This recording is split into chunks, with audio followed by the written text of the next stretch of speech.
바랍니다. 우리 주변에 있는 분들하고 같이 인사하도록 할까요? 잘 오셨습니다. 네, 잘 오셨습니다. 오늘 우리는 교회력 사도서관으로 로마서 10장의 말씀을 함께 읽었습니다. 여기에는 우리가 아주 잘 아는 구절들 그리고 익숙한 구절들이 몇 개가 나옵니다. 그 중에서도 하나 우리 구절을 함께 찾아서 같이 읽어보도록 하죠. 로마서 10장 9절 말씀입니다. 다 찾으셨으면 같이 읽어보도록 할까요? 같이 읽습니다. 내가 만일 내 입으로 예수를 주로 시인하며 또 하나님께서 그를 죽은 자 가운데서 살리신 것을 내 마음에 믿으면 구원을 받으리라. 교회 좀 다니셨다 하는 분들은 이 구절을 외우고 계시는 분들도 있을 겁니다. 언뜻 들으면 바울이 구원받는 절차를 아주 명쾌하게 들려주는 구절 같습니다. 그런데 저는 이 말씀을 들을 때마다 좀 마음이 좀 불편해요. 왜냐하면 입으로 시인하는 것까지는 뭐 그럴 수 있는데 어떻게 해보겠는데 내 마음으로 정말 내가 믿고 있는 건지 도무지 우리는 확인할 길이 묘연하기 때문입니다. 입으로 시인한다는 것 그리고 마음으로 믿는다는 것, 그것은 대체 어떤 뜻일까요? 주님을 믿는다고 말하면서 우리는 가슴이 벅차오르고 눈물이 나야만 구원을 받았다는 것일까요? 오늘 여러분과 이 이야기를 함께 나눠보려고 합니다. 로마서 이야기부터 좀 시작을 해보도록 하죠. 로마서는 여러분이 잘 아시다시피 사도 바울이 로마 교회에 보내는 편지입니다. 로마 교회 매우 특별한 교회이죠. 사도행전 2장에 보면 오순절 성령 강림 사건이 있을 때 거기 모인 사람들의 그 지역 이름이 쭉 나열되는 구절이 나옵니다. 그런데 다른 곳들은 그냥 지역 이름만 간단하게 나오는데 유독 이 로마 10절에 보면 로마에서 온 사람들에 관해서만 로마로부터 온 나그네 곧 유대인과 유대교에 들어온 사람들 이라고 하면서 비교적 길게 설명하는 구절이 나옵니다. 그만큼 중요하다는 거겠죠. 이 사람들이 성령을 받고 그 다음에 로마로 돌아가서 세운 교회가 바로 로마 교회였고 사도 바울이 편지를 쓰게 되는 그 수신처가 됩니다. 아주 특별한 교회예요. 이 교회에 속한 사람들은 하나님 앞에 바르게 살려고 하는 그런 열심이 있었고 실제로도 이 초대교회 가운데서도 가장 모범적인 교회로 소문난 교회입니다. 오죽하면 바울이 스페인 선교를 계획을 하면서 후원을 받으려고 할 때 제일 먼저 떠올렸던 교회가 바로 이 로마 교회였습니다. 그래서 이 로마 교회에 후원을 받기 위해서 편지를 쓰게 됐는데 그게 바로 우리가 잘 아는 로마서입니다. 후원 받으려고 하다 보니까 자기가 누구인지 알려야 되잖아요. 그래서 이 글을 쓰는 바울이 누구인지도 거기에 적고 또 그래서 내가 어떤 신앙을 가지고 있는지도 로마 교회에 알려야 됐고요. 또 그것만으로 부족해서 거기에 내가 로마 교회를 잘 알고 있습니다 라고 하는 것까지도 말을 하려다 보니까 당시에 로마 교회에 가장 큰 문제, 내부적인 문제가 있었는데 이 교회 안에 성도들 간의 갈등이 좀 있었습니다. 그 갈등의 가장 큰 것은 바로 유대인 그리스도인들과 비유대인 그리스도인들, 그러니까 이방인 그리스도인들이 함께 있는 그 교회 안에서 서로의 파벌이 나누어져서 갈등하고 있었던 상황을 사도 바울이 로마서에 그것을 내용을 적게 됩니다. 그러면서 이 가장 골칫거리를 어떻게 풀어야 하는지도 상세하게 적어 보내게 됩니다.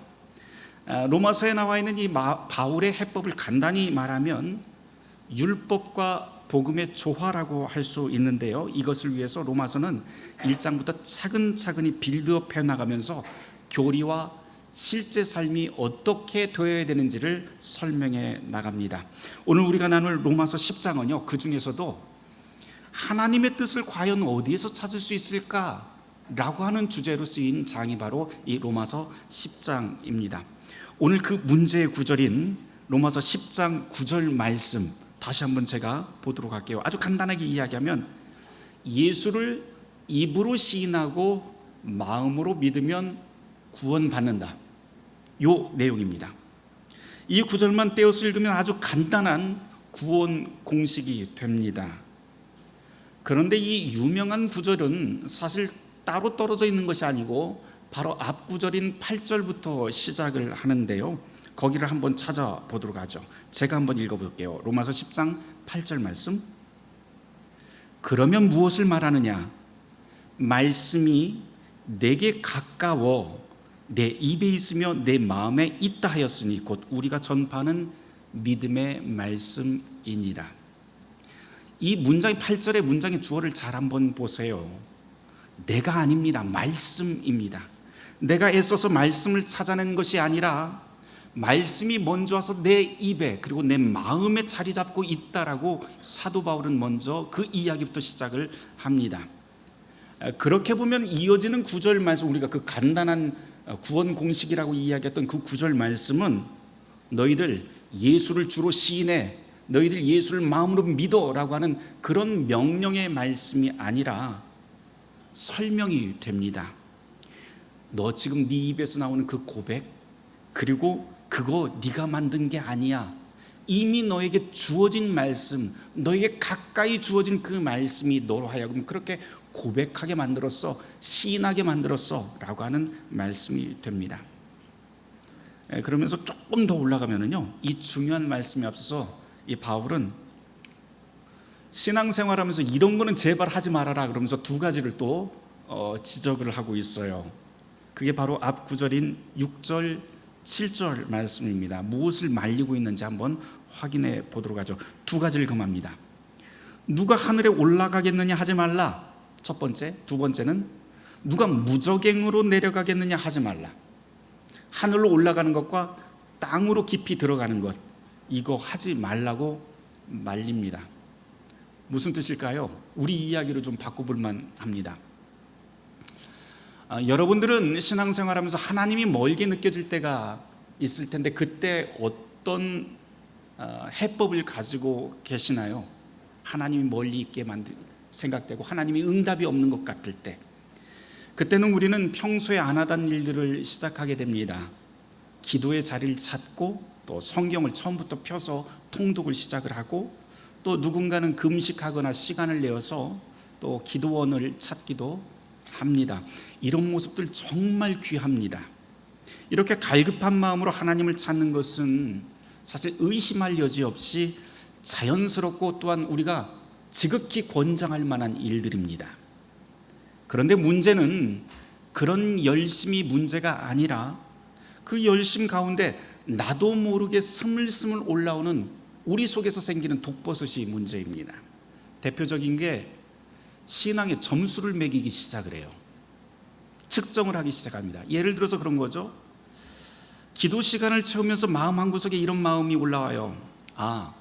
내가 이만큼 했으니 충분하지, 하나님이 이 정도 했으니 들어주시겠지. 그런데 응답이 없으면 또 그런 생각을 합니다. 이거 부족한가? 그러다 어느 날 이런저런 사정으로 정해놓았던 기도와 묵상 시간을 빼먹기라도 한다면 마음이 덜컥 내려앉습니다. 그동안 39일 동안은 했는데 하루를 못했네? 요거 하루 때문에 다 무너지는 것 아니야? 그러면서 불안해지기 시작합니다. 바로 그 계산이 하늘로 올라가려고 하는 마음입니다. 무제경으로 내려가지 말라고 하는 말도 비슷하죠. 신앙생활 하다 보면 우리가 간혹 신비한 깨달음이나 아니면 신비한 체험을 할 때가 있습니다. 그게 우리의 간증거리가 되곤 합니다.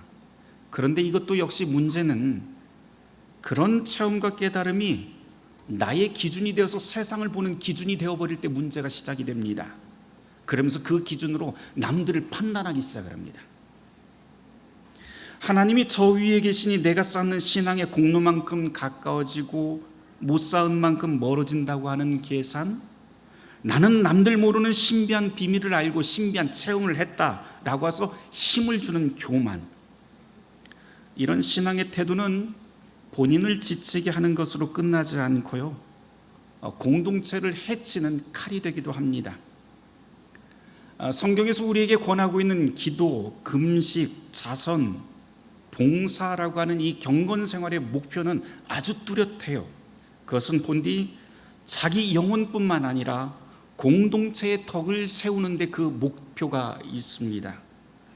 그런데 우리의 신앙이 나 아닌 다른 사람을 재는 저울이나 무자비한 칼이 될 때 우리는 극히 조심을 해야 됩니다. 바울은 제발 그런 생각하지 말라고 합니다. 하늘로 올라가지도 말고 그리고 무적행으로 내려가지도 말라고 합니다. 그렇게 하지 않아도 된다고 하는 것이 사도 바울의 가르침입니다. 왜요? 하나님은 이미 육의 몸으로 이 땅에 내려오셨고 우리 가운데 말씀을 주셨고 그 말씀이 우리 가까이 있기 때문이라고 그렇게 선언합니다. 그럼 그 말씀을 우리는 어디에서 찾을 수 있을까요? 오늘 함께 읽은 교회력 복음서 말씀이 그 답을 아주 뜻밖의 방식으로 우리에게 일러줍니다. 마태복음 14장으로 함께 가보도록 하죠. 여러분이 한번 펼쳐놓고 보시기 바랍니다. 22절부터 우리가 오늘 교회력 복음서 말씀인데요, 그 앞에 사건은 5,000명을 먹이신 사건입니다. 예수님께서 5,000명을 먹이신 다음에 제자들을 재촉해서 배를 태워서 건너편으로 보내시고 예수님은 홀로 산에 오르십니다. 뭐 하러 가시나요? 기도하러 가십니다. 시간이 지나서 한밤중이 되었습니다. 제자들이 탄 배가 이렇게 항해를 하다가 풍랑을 만나게 됩니다. 이제 혼돈의 시간이 시작이 됩니다. 그러다가 갑자기 주님께서 물 건너편에서 건너오는 것을 제자들이 보게 됩니다. 그것을 보고 베드로가 물에 뛰어들게 되지요. 그런데 물에 뛰어들었는데 그 결과는 말 그대로 물에 빠지게 됩니다. 그러자 예수님께서 손을 잡아주셨다고 하는 본문이 오늘 복음서 14장, 마태복음 14장의 말씀입니다. 보통 이 본문은 의심 없는 믿음을 강조하는 본문으로 늘 읽히곤 합니다. 맞아요. 그런데 제가 오늘 이 설교를 준비하면서 본문을 묵상하다가 제 눈에 새삼스럽게 들어온 구절이 하나가 있었습니다. 베드로가 어디에서 나갔는지 한번 여러분들이 유심히 살펴보시길 바랍니다. 어디에서 나가요? 배에서 나갑니다. 한밤중 폭풍 속에서 함께 노를 젓고 있던 동료들을 떠나서 혼자 두고 배를 떠납니다. 사실 가만히 생각을 해보면 베드로는 동료들이 싫어서라기보다도 예수님 만나기 위해서 그런 거잖아요. 굉장한 열심과 용기를 가지고 배를 뛰어넘습니다. 그런데 그 결과는 물속으로 빨려 들어갔다라고 하는 것입니다. 물론 예수님이 내민 손을 잡고 베드로가 살아났다고 하는 것은 다 아는 사실인데, 여기서 한 번 더 우리가 좀 주목을 해야 될 것은 한밤중에 이 풍랑이 언제 그쳤는가 하는 겁니다. 언제 그쳤나요? 한번 확인해 보시길 바랍니다. 32절 말씀에 보면 배에 함께 오름에, 누구와 함께 올라요? 주님과 함께 배에 오름에 바람이 그쳤다라고 그렇게 기록하고 있습니다. 잘 보면 배에서 폭풍이 일 적에 저 멀리는 주님을 봤을 때 폭풍이 그친 게 아닙니다. 배를 넘어가서 걸어갈 때도 폭풍이 멈추질 않습니다. 주님을 만나서 주님의 음성을 들었을 때도 폭풍이 멈추질 않습니다. 주님이 손을 잡아주셨을 때도 폭풍이 멈추질 않습니다. 폭풍이 그친 시간은 언제인가요? 베드로가 주님과 함께 배에 올라탔을 때 이 바람이 멈추었다라고 성경은 기록하고 있습니다. 도대체 이 배가 무엇이길래 그랬을까요? 이 배에는 누가 있나요? 이 배에는 함께 항해하던 동료들이 있던 자리입니다. 이것을 루터의 말로 바꾸어 놓으면 하나님께서는 우리가 살아가는 세 개의 삶의 자리가 있다고 이야기를 하면서 그것이 혈연 공동체인 가정, 그리고 우리의 살아가고 있는 사회적 관계인 일터, 그 다음 영적 공동체는 교회가 있다고 그렇게 설명을 합니다. 다시 말해서 배라고 하는 것은 바로 가정, 일터, 교회, 우리가 올라타고 있는 배, 그리고 우리가 올라타야만 할 배가 바로 이것입니다. 하나님께서 바로 이 세 자리로 우리를 부르셨습니다. 그리고 그 배 안에는 우리가 함께 책임지고 함께 살아가야 될 식구들이 있습니다. 사람은 누구나 다 인생을 살다 보면 폭풍 같은 시련을 만나게 됩니다. 예수 믿는다고 해서 폭풍이 비껴나가지 않습니다. 예수님의 음성을 들었다고 해서 폭풍이 비껴나가지도 않습니다. 그런데 오늘 복음서 말씀은 그 폭풍이 멎는 그 자리를 아주 분명하게 가르쳐 줍니다.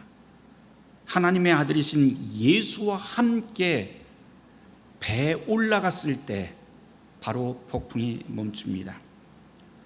혼자 물 위에 서서 버틴다고 해서 폭풍이 멈추는 것 아닙니다. 옛 초대교회 교부였던 터툴리아누스가 그런 말을 하더라고요. 홀로 있는 그리스도인은 그리스도인이 아니다. 바로 이 격언이 이런 것을 우리에게 가르쳐 줍니다. 마태복음 14장의 폭풍 사건은 그냥 공동체가 중요하다라고 하는 정도로 끝나지 않습니다. 신앙 안에서 서로가 서로를 위한 존재가 되어야 된다라고 하는 것을 가르치고 있는데요, 이것을 오늘 우리의 로마서 말씀과 연결해서 읽어보면 매우 좋을 것 같아요. 앞서서 우리는 주를 시인하고 마음으로 믿는다라고 하는 것, 그 이야기를 나눴었는데, 주님을 시인하고 마음으로 믿는다라고 하는 것은 나 혼자 의인으로 거룩하게 살겠다라고 하는 그런 구원 공식이 아닙니다. 주님께서 우리 가까이 이미 주셨다고 하는 이 말씀을 우리에게 주셨다라고 하는 말씀은 내 입과 내 마음에만 있는 것이 아니라 내 가까이 있는 가족 그리고 일터 교회 성도들에게서 말씀을 찾을 수 있다라고 하는 메시지이기도 합니다. 우리는 바로 이 배에서 위로를 얻고 힘을 얻게 됩니다. 우리가 주님과 함께 배에 올라타 있다면 거기서 나는 위로를 받을 수도 있고 또한 위로를 주는 존재이어야 되기도 합니다. 주님은 그렇게 당신의 말씀을 우리가 살아가고 있는 삶의 현장 한가운데 두십니다. 그곳이 바로 주님이 우리를 보내신 삶의 터전인 동시에 소명의 자리이기 때문입니다. 이 대목에서 우리 교회가 물려받은 유산 하나를 좀 나누었으면 좋겠어요. 우리 루터 교회에는 신앙 고백서라고 하는 책이 있습니다. 아주 두꺼운 책이 1000페이지가 넘습니다. 거기에 7개의 문서가 모아져 있는데요, 16세기 종교개혁이 일어나면서 루터교회가 항상 좋았던 시절이 아닙니다. 16세기가 후반부로 가면서 루터교회 안에서도 서로가 서로를 막 쥐어뜯고 싸우고 그러면서 분파가 갈라지고 엄청난 그런 시련의 시기가 있었습니다. 그러다가 이 모든 사람들이 함께 모여서 함께 머리를 맞대고 함께 합의를 하면서 모아놓은 그 책이 바로 7개 문서 모음집이 신앙 고백서입니다. 그런데 이 신앙 고백서 이름이 아주 참 의미가 있는 것 같아요. 신앙 고백서의 원래 이름이 뭐냐면 콘코르디아입니다. 우리 콘콜디아사 있잖아요. 이 콘코르디아라고 하는 말인데요, 이게 라틴어인데 이 말을 뜯어보면 참 재미있어요. 앞에 콘이라고 하는 말은 CON은 무슨 뜻이냐면 함께라고 하는 말이고요, 코르디아라고 하는 말은 심장입니다. 그러니까 무슨 말인가요? 콘코르디아라고 하는 말은 심장을 하나로 모은다라고 하는 뜻이 됩니다. 우리말로 하면 마음을 하나로 모은다라고 하는 뜻이 됩니다. 다시 말해서 신앙 고백이라고 하는 것은 우리가 정리한 교리 목록이 아니라 또 경계선을 긋는 것이 아니라 심장을 한 자리로 모으는 일이다, 마음을 함께 하나로 모으는 일이다 라고 하는 것이 신앙 고백이 가지고 있는 원래의 의미입니다. 그러니 로마서 11장 9절 말씀, 입으로 주를 시인한다 라고 하는 이 고백의 이야기도 다시 한번 생각해 볼 만합니다. 그것은 나 혼자 의인이 돼야지, 너와 나는 다른 사람이야 라고 하는 그 구별, 나는 정답을 맞추면서 살고 있는데 너는 왜 정답이 아니지? 라고 하는 그런 구별, 그렇게 살라고 하는 뜻이 아닙니다. 입으로 주를 시인한다고 하는 말은 필연적으로 누군가와 심장을 함께 공유하면서 산다 라고 하는 뜻이 됩니다. 그 심장이 어떤 심장일까요? 바로 예수 그리스도라고 하는 심장을 우리가 그 심장 안에서 나오는 그 피와 온기를 함께 나누어 산다고 하는 뜻입니다. 그것이 바로 예수를 주로 시인하는 삶, 즉 신앙을 고백하는 삶이 됩니다. 몸에서 피가 돌지 않고 온기가 사라지면 몸이 죽습니다. 이것과 마찬가지로 아무리 정확한 교리, 아무리 거룩한 예배가 있어도 서로에게 무관심하고 냉랭하다면, 그리고 그리스도의 그 피가 돌지 않는다면 우리는 신앙 고백을 잃어버린 것이고 주를 시인하지도 않는 것이고 교회가 아니다라고 하는 소리가 됩니다. 내 심장이 식어갈 때도 옆 사람의 온기로 함께 데워지는 곳, 그것이 바로 교회이고 배입니다. 제가 지난 주간에 CBS 성서학당 강의 원고를 준비하다가 이제 명화로 보는 그리스도의 생애가 다 끝났어요. 이제 녹화는 다 끝나고 이제 새로운 시리즈를 시작하는데 바울 시리즈를 시작을 합니다. 그러면서 사도행전 9장을 다시 읽게 되었습니다. 그런데 사도행전 9장을 읽다가 이전에 보지 못했던 걸 자꾸 보게 돼요. 거기에 보면 사울이 예수쟁이들 잡으러 막 가는 장면이 나옵니다. 우리가 소위 이야기하는 다메섹 도상으로 가는 길인데요, 국경 넘어 다메섹으로 가던 길에 하늘에서 빛이 떨어지더니 음성이 들리기 시작합니다. 그게 바로 사울이 들은 예수님의 첫 번째 목소리예요. 그런데 사도행전 9장 4절에 보면 예수님이 첫 번째 그 목소리가 뭐라고 이야기하냐면, 사울아 사울아 네가 어찌하여 나를 박해하느냐 이래요. 사울아 사울아 내가 어찌하여 나를 박해하느냐. 그런데 읽다 보니까 너무 이상해요. 왜냐하면 사울은 예수님을 만난 적 없어요. 한 번도 만난 적이 없고 예수님을 박해한 적 없습니다. 누구를 박해하러 가는 거예요? 누구 잡으러 가는 거예요? 예수쟁이들을 잡으러 가는 거잖아요. 그래서 사울이 깜짝 놀라서 당신 대체 누구십니까? 라고 되묻습니다. 그러자 사도행전 9장 5절에서 예수님의 음성이 뭐라고 나오냐면, 나는 네가 박해하는 예수다 라고 하는 음성이 들립니다. 이 대목이 참 특별하게 들리는 까닭은 예수님이 박해받는 성도들을 나라고 그렇게 설명하고 있기 때문이에요. 성도들과 예수님은 당신 자신과 하나라고 그렇게 설명을 합니다.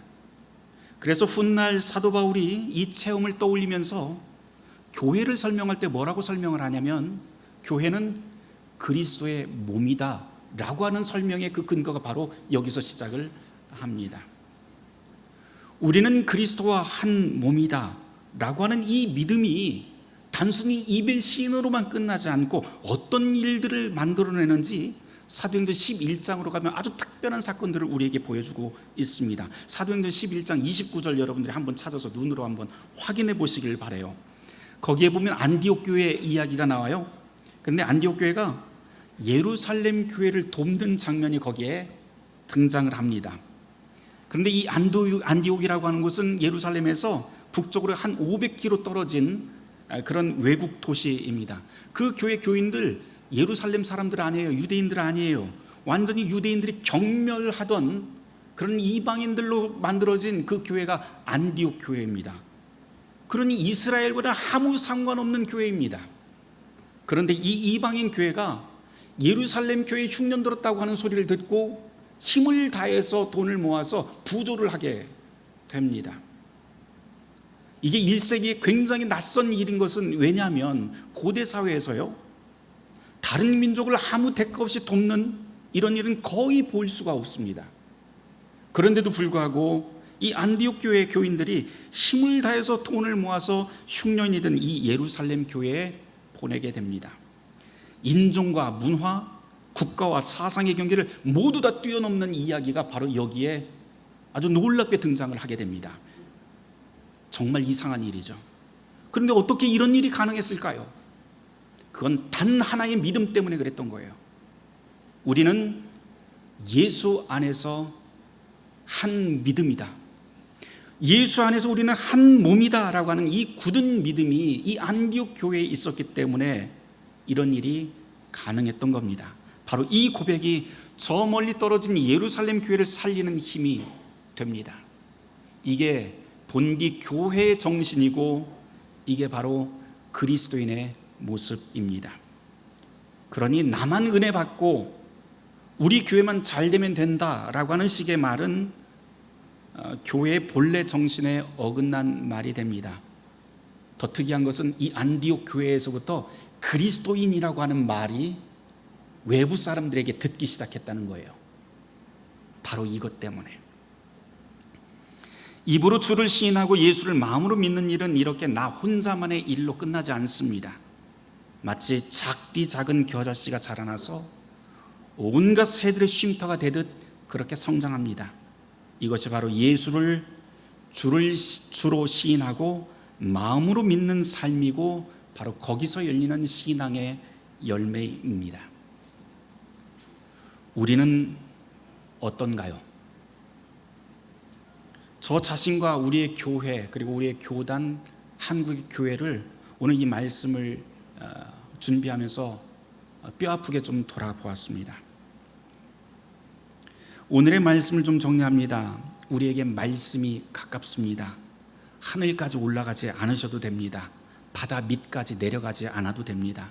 이미 우리 귀에 들어왔고 이미 우리 입에 놓여 있으며 선포된 말씀과 떡과 잔이 우리에게 있고 가족, 사회 그리고 교회라고 하는 배에 말씀이신 주님이 우리와 함께 동행하며 올라타십니다.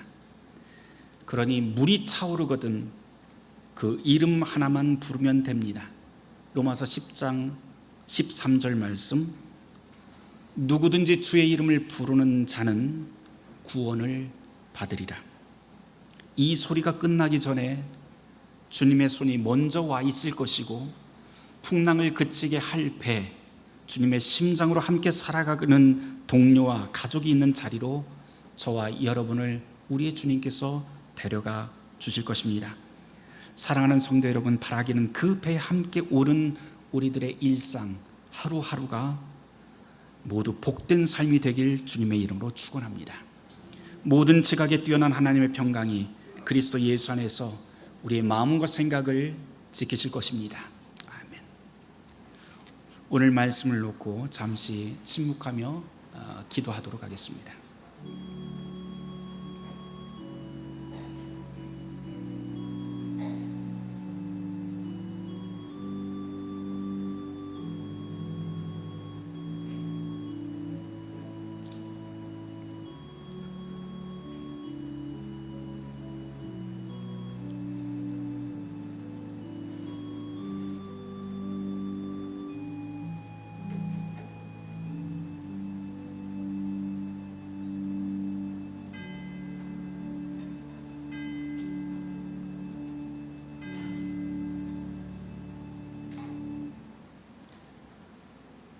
주님께서는 말씀을 우리 가까이 두셨습니다.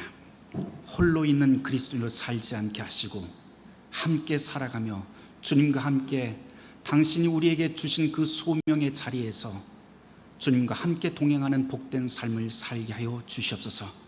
이 모든 말씀 예수 그리스도 이름 받들어 기도드렸습니다.